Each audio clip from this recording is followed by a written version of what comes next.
सेन सहित उतरे रघुबीरा, कही न जाय कपि जूथप बीरा। नमस्कार, मैं राजेश कुमार मिश्र प्रभु श्री राम की राम कथा से संबंधित कुछ बातों के साथ पुनः उपस्थित हूँ।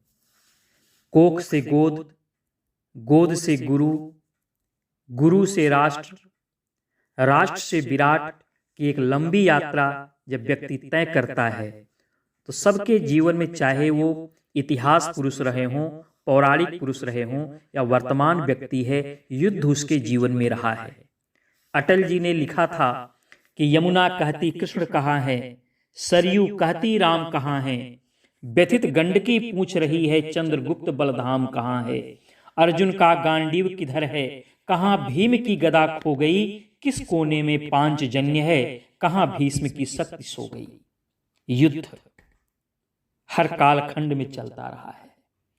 अक्सर ये चर्चा होती है कि इस युद्ध में इतनी अक्षौहिणी सेना ने भाग लिया था, महाभारत में इतनी अक्षौहिणी सेना ने भाग लिया था, रामायण के युद्ध कालखंड में इतनी अक्षौहिणी सेना ने दोनों तरफ से भाग ली थी। अब प्रश्न उठता है कि ये अक्षौहिणी क्या है।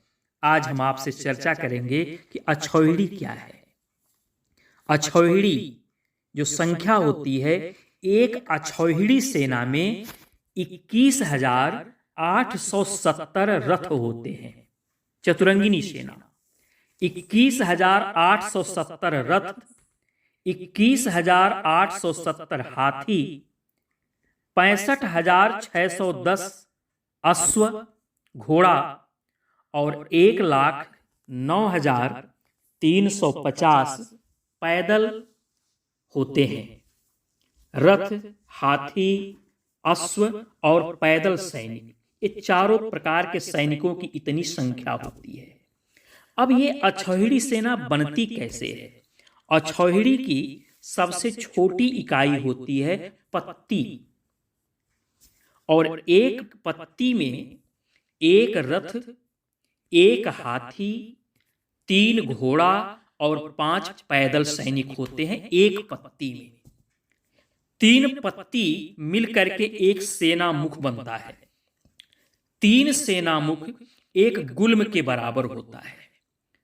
3 गुल्म एक गुड़ के बराबर होता है, और 3 गुड़ एक वाहनी कहते हैं। 3 वाहनी एक प्रतिना कहा जाता है। 3 प्रतिना एक चमू कहा जाता है। 3 चमू एक अनीकिनी कहा जाता है, और 10 अनीकिनी एक अक्षौहिणी कहा जाता है।